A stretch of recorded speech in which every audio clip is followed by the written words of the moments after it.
요즘도 사람 만나고 나면 내가 잘했나 걱정되시나요? 친구한테 문자 보낼 때도 이렇게 말하면 기분 나빠할까 고민하시나요? 혹시 지금도 모든 사람을 잘 대하려고 애쓰고 계신가요? 60년을 그렇게 살아오셨을 겁니다. 부모님께 잘하려고, 선생님께 잘 보이려고, 직장 상사에게 인정받으려고, 배우자에게 좋은 사람이려고, 자녀에게 좋은 부모이려고, 평생을 잘 대하는 데 썼습니다. 그런데 이상합니다. 나이가 들수록 관계가 편해지는 게 아니라 더 조심스러워집니다. 말 한마디 하기 전에도 생각이 많아집니다.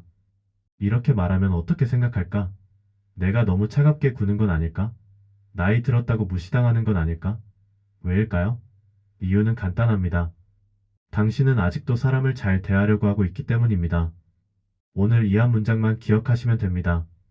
60대부터는 사람을 잘 대할 필요가 없습니다. 잘못 들으신 게 아닙니다. 잘 대할 필요가 없다는 겁니다. 이 말이 차갑게 들릴 수 있습니다. 그럼 사람들한테 막 대하라는 거야? 냉정하게 살라는 거야? 아닙니다. 진짜 의미는 이겁니다. 모든 사람을 똑같이 좋게, 완벽하게 대하려는 노력을 멈추라는 겁니다. 불교에서는 이런 이야기를 합니다. 모든 사람을 기쁘게 할 수는 없다. 부처님도 모든 사람에게 좋은 평가를 받지 못했습니다. 어떤 사람은 부처님을 비난했고 어떤 사람은 무시했습니다. 부처님은 그걸 알았습니다. 그래서 모든 사람을 기쁘게 하려 하지 않았습니다. 당신도 마찬가지입니다. 60년을 살면서 이미 충분히 잘 대했습니다. 이제는 달라져야 할 시간입니다. 오늘부터 45분간 7가지를 말씀드리겠습니다. 각각은 짧지만 당신의 관계를 완전히 바꿀 겁니다. 천천히 따라오시면 됩니다. 그럼 시작하겠습니다. 첫 번째, 좋은 사람 증명 멈추기. 첫 번째는 좋은 사람이라는 걸 증명하려는 마음을 멈추는 겁니다. 지금까지 당신은 계속 증명해 왔습니다. 나는 나쁜 사람이 아니야. 나는 이기적인 사람이 아니야. 나는 배려하는 사람이야. 이걸 보여주려고 애썼습니다. 친구가 부탁하면 거절 못하고, 자녀가 요구하면 들어주고, 배우자가 불편해하면 바로 양보했습니다. 왜냐하면 좋은 사람으로 보이고 싶었기 때문입니다. 작은 상황 하나 떠올려 보세요. 친구가 전화해서 내일 시간 있어? 좀 만나자라고 합니다. 당신은 피곤합니다. 집에서 쉬고 싶습니다. 하지만 입에서 나오는 말은 응, 괜찮아. 만나자입니다. 왜일까요? 안 만나주면 나쁜 친구로 보일까봐. 이게 증명입니다. 좋은 사람이라는 걸 계속 보여주려는 겁니다. 불교에서는 무아를 이야기합니다. 고정된 나는 없다는 뜻입니다. 좋은 사람이라는 이미지도 고정될 필요가 없습니다. 어떤 순간엔 좋은 사람이고 어떤 순간엔 거절하는 사람이어도 괜찮습니다. 오늘부터 이렇게 해보세요. 누군가 부탁할 때 바로 대답하지 마세요. 잠깐만 생각 좀 해볼게. 이 한마디면 됩니다. 10초만 생각해보세요. 나는 정말 하고 싶은가? 아니면 좋은 사람으로 보이려고 하는 건가? 만약 후자라면 거절하세요. 미안한데 이번엔 어려울 것 같아. 이 한마디가 당신을 자유롭게 만듭니다. 처음엔 죄책감이 들 겁니다. 내가 너무 이기적인 건 아닐까? 하지만 일주일만 해보세요. 일주일 후 당신은 알게 됩니다. 아무 일도 일어나지 않았다는 걸. 친구는 여전히 친구이고 관계는 여전히 유지됩니다. 오히려 당신이 더 편해집니다. 좋은 사람을 증명하는 데 쓰던 에너지를 이제 다른 곳에 쓸 수 있습니다. 진짜 하고 싶은 일에, 진짜 만나고 싶은 사람에게. 두 번째, 모든 사람과 가까울 필요 없음 인정하기. 두 번째는 모든 사람과 가까울 필요가 없다는 걸 인정하는 겁니다. 당신은 평생 이렇게 배웠을 겁니다. 사람은 두루두루 잘 지내야 한다. 원수는 만들지 말아야 한다. 모두와 사이좋게 지내는 게 좋다. 그래서 노력했습니다. 모든 사람에게 웃고, 모든 사람에게 친절하고, 모든 사람을 배려했습니다. 하지만 결과는 어떻습니까? 모두와 가깝다고 느껴지지 않습니다. 오히려 누구와도 진짜 가깝지 않은 것 같습니다. 작은 상황 하나. 동창 모임에 갑니다. 20명이 모였습니다. 당신은 모두에게 고르게 인사하고 모두와 이야기 나누려고 했습니다. 집에 돌아오면 피곤합니다. 다 만났는데 왜 이렇게 공허하지? 이유는 간단합니다. 모두를 똑같이 대하면 진짜 가까운 사람은 없어집니다. 불교에서는 인연을 이야기합니다. 인연이 있는 사람이 따로 있다는 뜻입니다. 모든 사람이 당신과 인연이 있는 건 아닙니다. 어떤 사람은 스쳐 지나가는 관계입니다. 어떤 사람은 인사만 하는 관계입니다. 어떤 사람은 진짜 가까운 관계입니다. 이 차이를 인정해야 합니다. 인정하는 순간 마음이 편해집니다. 모두와 친해야 한다는 부담에서 벗어나는 겁니다. 오늘부터 이렇게 해보세요. 당신의 연락처를 세 그룹으로 나눠보세요. 첫 번째 그룹 진짜 가까운 사람. 3명에서 5명이면 충분합니다. 두 번째 그룹 가끔 만나도 괜찮은 사람. 10명에서 15명 정도. 세 번째 그룹 인사만 하는 사람. 나머지 전부. 첫 번째 그룹에만 에너지를 쓰세요. 자주 연락하고 깊게 대화하고 진심을 나누세요. 두 번째 그룹은 자연스럽게. 만나면 반갑게 하지만 억지로 연락하지 마세요. 세 번째 그룹은 최소한으로. 마주치면 인사하되 깊은 관계를 만들려고 애쓰지 마세요. 이게 현실적인 관계입니다. 이게 건강한 관계입니다. 세 번째 상대 기대에 맞춰줄 의무 내려놓기. 세 번째는 상대의 기대에 맞춰줄 의무를 내려놓는 겁니다. 당신은 평생 다른 사람의 기대를 맞춰왔습니다. 부모님은 효도하는 자녀를 원했습니다. 배우자는 헌신하는 반려자를 원했습니다. 자녀는 이해해주는 부모를 원했습니다. 친구는 언제나 들어주는 친구를 원했습니다. 당신은 그 기대를 맞춰주려고 애썼습니다. 하지만 기대는 끝이 없습니다. 하나를 맞춰주면 또 다른 기대가 생깁니다. 작은 상황 하나. 자녀가 말합니다. 엄마, 이번 주말에 애들 좀 봐줄 수 있어요? 당신은 약속이 있습니다. 친구와 영화 보기로 했습니다. 하지만 자녀의 기대를 아는 겁니다. 엄마니까 당연히 봐주겠지. 그래서 약속을 취소합니다. 자녀는 고맙다고 합니다. 하지만 당신은 허전합니다. 내 시간은 왜 항상 뒤로 밀릴까? 이게 바로 기대 맞추기의 함정입니다. 맞춰주면 고맙다고 하지만 당신 마음은 편하지 않습니다. 불교에서는 집착을 이야기합니다. 상대의 기대에 집착하면 자신을 잃어버립니다. 기대를 맞춰주는 게 나쁜 건 아닙니다. 하지만 의무는 아닙니다. 맞춰줄 수도 있고 안 맞춰줄 수도 있습니다. 오늘부터 이렇게 해보세요. 누군가 뭔가를 기대하는 게 느껴질 때 속으로 이렇게 말해보세요. 나는 내 기대를 맞춰줄 의무가 없어. 그리고 선택하세요. 맞춰줄지 말지. 의무가 아니라 선택입니다. 선택이면 마음이 편합니다. 의무이면 마음이 무겁습니다. 이 차이가 당신의 60대를 바꿉니다. 네 번째 관계에서 정리라는 단어 허용하기. 네 번째는 관계에서 정리라는 단어를 허용하는 겁니다. 많은 분들이 이 단어를 두려워합니다. 관계를 정리한다는 말이 차갑게 들립니다. 냉정한 사람 같다. 배신하는 것 같다. 하지만 관계도 정리가 필요합니다. 집을 정리하듯 옷을 정리하듯 관계도 정리해야 합니다. 모든 관계를 평생 유지할 수는 없습니다. 작은 상황 하나. 10년 넘게 알고 지낸 친구가 있습니다. 예전엔 좋았습니다. 함께 웃고 함께 울고 서로 의지했습니다. 하지만 요즘은 만날 때마다 불편합니다. 친구는 자기 얘기만 하고 당신 얘기는 듣지 않습니다. 만나고 나면 피곤하고 기분이 안 좋습니다. 그런데도 계속 만납니다. 10년 친구인데 어떻게 끊어? 이게 집착입니다. 불교에서는 무상을 이야기합니다. 모든 것은 변한다는 뜻입니다. 관계도 변합니다. 예전엔 좋았지만 지금은 아닌 관계가 있습니다. 그걸 인정하는 게 지혜입니다. 정리는 냉정함이 아닙니다. 현실을 받아들이는 겁니다. 오늘부터 이렇게 해보세요. 당신의 관계 중 하나를 떠올려 보세요. 요즘 만날 때마다 피곤한 사람, 만나고 나면 후회하는 사람, 그 사람과의 관계를 점검해 보세요. 이 관계가 나에게 어떤 의미인가?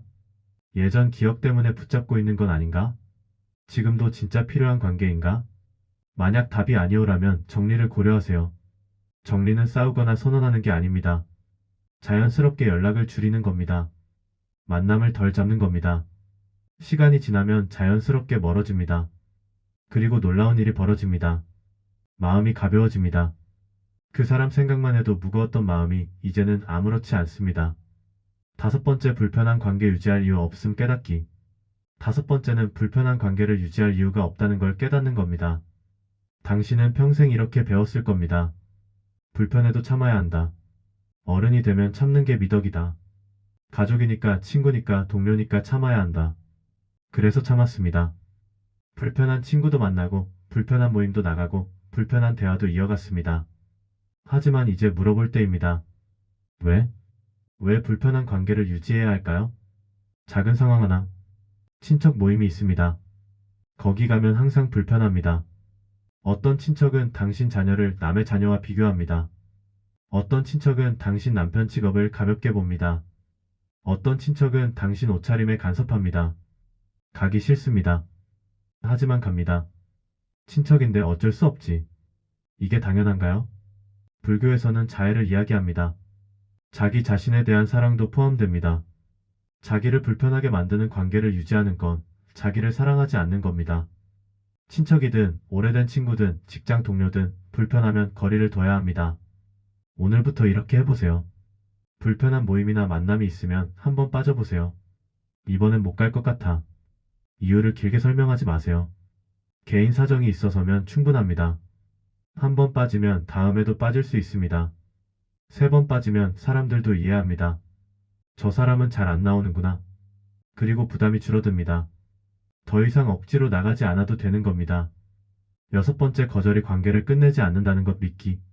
6번째는 거절이 관계를 끝내지 않는다는 걸 믿는 겁니다. 많은 분들이 거절을 두려워합니다.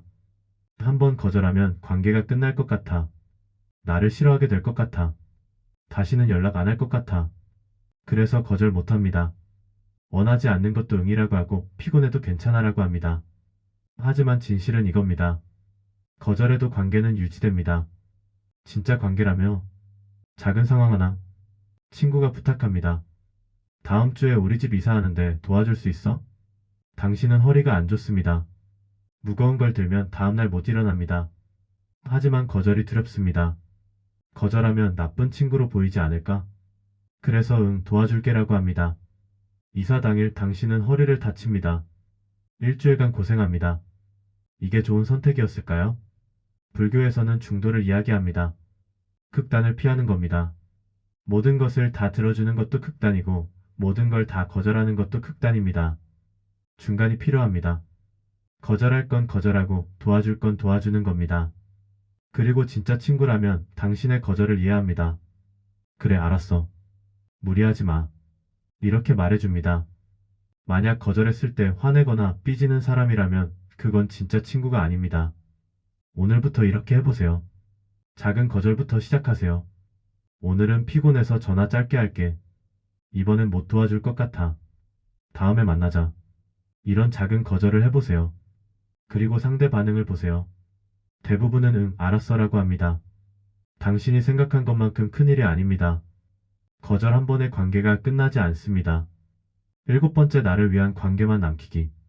7번째는 나를 위한 관계만 남기는 겁니다. 이게 마지막이자 가장 중요한 겁니다. 지금까지 당신의 관계는 누구를 위한 것이었나요? 부모를 위한 관계? 자녀를 위한 관계? 체면을 위한 관계? 의무를 위한 관계? 이제는 달라져야 합니다. 나를 위한 관계를 만들어야 합니다. 나를 위한 관계는 이런 겁니다. 만나고 나면 기분이 좋아지는 관계. 대화하고 나면 위로받는 관계. 함께 있으면 편안한 관계. 이런 관계만 남기는 겁니다. 작은 질문 하나. 당신의 친구 중에 만나고 나면 기분 좋은 사람이 몇 명인가요? 진짜로 위로받는 사람이 몇 명인가요? 편안한 사람이 몇 명인가요? 많지 않을 겁니다. 대부분은 의무, 습관, 과거 때문에 만나는 사람들입니다. 불교에서는 선지식을 이야기합니다. 좋은 친구, 진짜 도움이 되는 사람을 의미합니다. 부처님은 좋은 친구 한 명이 1000명이 아는 사람보다 낫다고 하셨습니다. 양이 아니라 질입니다. 많은 친구가 필요한 게 아닙니다. 진짜 친구 서너 명이면 충분합니다. 오늘부터 이렇게 해보세요. 당신의 관계를 점검하세요. 이 기준으로 나눠보세요. 나를 위한 관계 만나면 기분 좋고 위로받고 편안한 사람. 의무적 관계 만나야 할 것 같아서 만나는 사람. 소모적 관계 만나면 피곤하고 기분 나쁘고 후회하는 사람. 첫 번째는 유지하세요. 더 자주 만나고 더 깊게 대화하고 진심을 나누세요. 두 번째는 최소화하세요. 꼭 필요할 때만 만나고 형식적으로 유지하세요. 세 번째는 정리하세요. 서서히 연락을 줄이고 자연스럽게 멀어지게 하세요. 이게 60대 관계 정리입니다. 이게 당신을 자유롭게 만드는 방법입니다. 마무리, 여러분은 다 잘 될 운명입니다. 지금까지 7가지를 말씀드렸습니다. 첫 번째, 좋은 사람 증명 멈추기. 두 번째, 모든 사람과 가까울 필요 없음 인정하기. 세 번째, 상대 기대에 맞춰줄 의무 내려놓기. 네 번째, 관계에서 정리라는 단어 허용하기. 다섯 번째, 불편한 관계 유지할 이유 없음 깨닫기. 여섯 번째, 거절이 관계를 끝내지 않는다는 것 믿기. 일곱 번째, 나를 위한 관계만 남기기. 이 일곱 가지의 핵심은 하나입니다. 60대부터는 사람을 잘 대할 필요가 없다는 겁니다. 모든 사람을 만족시킬 필요 없습니다. 모든 사람에게 좋은 사람으로 보일 필요 없습니다. 모든 관계를 유지할 필요 없습니다. 당신은 이미 60년을 그렇게 살았습니다. 충분히 애썼습니다. 이제는 다르게 살아도 됩니다. 불교에서는 방아착을 이야기합니다. 내려놓으라는 뜻입니다. 좋은 사람이어야 한다는 짐을 내려놓으세요. 모두와 잘 지내야 한다는 의무를 내려놓으세요. 관계를 붙잡아야 한다는 집착을 내려놓으세요. 그러면 가벼워집니다. 그리고 진짜 관계가 보입니다. 여러분, 마지막으로 이것만은 꼭 기억하세요. 여러분은 다 잘 될 운명입니다. 지금까지 60년을 살아오면서 얼마나 많은 어려움을 이겨내셨습니까? 전쟁도 겪고 가난도 겪고 온갖 시련을 다 겪으셨습니다. 그런데도 여기까지 오셨습니다. 그런 분들이 앞으로 못 해낼 게 뭐가 있겠습니까? 관계를 정리하는 것도 거절하는 것도 나를 위해 사는 것도 다 해낼 수 있습니다. 여러분은 이미 충분히 강한 사람입니다. 그리고 지혜로운 사람입니다. 60년을 살면서 쌓인 그 지혜로 이제는 당신을 위해 살 때입니다. 여러분은 다 잘 될 운명입니다. 믿으세요. 오늘 하나만 실천해보세요. 7가지 중에 가장 쉬운 것 하나만 골라서 해보세요. 작은 거절 하나, 불편한 모임 하나 빠지기, 기대에 맞춰주지 않기. 이 중 하나만 해보세요. 한 번 하면 두 번째가 쉬워집니다. 두 번 하면 습관이 됩니다. 한 달 후 당신의 관계 개석 후 1122는 달라져 있을 겁니다. 가벼워져 있을 겁니다. 그리고 당신은 더 행복해져 있을 겁니다. 댓글에 숫자 하나만 남겨주세요. 1번부터 7번까지 오늘 당신이 실천할 번호를 적어주세요. 1번 좋은 사람 증명 멈추기. 2번 모두와 가까울 필요 없음. 3번 기대 맞추기 멈추기. 4번 관계 정리 허용하기. 5번 불편한 관계 거리두기. 6번 거절하기. 7번 나를 위한 관계만 남기기. 숫자 하나면 됩니다. 그 숫자가 당신의 시작입니다. 그리고 오늘 영상이 도움이 되셨다면 꼭 좋아요 버튼 눌러주시고요. 구독과 알림 설정까지 해주시면 정말 감사하겠습니다. 여러분의 작은 클릭 하나가 이 채널이 더 많은 분들께 좋은 이야기를 전할 수 있는 큰 힘이 됩니다. 그리고 주변에 이런 고민을 하고 계신 분들이 있다면 이 영상을 꼭 공유해주세요. 당신의 공유 하나가 누군가의 인생을 바꿀 수 있습니다. 댓글로 여러분의 이야기도 들려주세요. 어떤 관계가 가장 힘드셨는지, 오늘 영상을 보고 어떤 생각이 드셨는지 편하게 나눠주시면 제가 하나하나 다 읽어보겠습니다. 당신의 60대가 가볍고 자유로워지길 바랍니다. 관계는 짐이 아니라 기쁨이어야 합니다. 여러분은 다 잘 될 운명입니다. 그 운명을 믿고 오늘부터 한 걸음씩 나아가세요. 여기까지입니다. 감사합니다.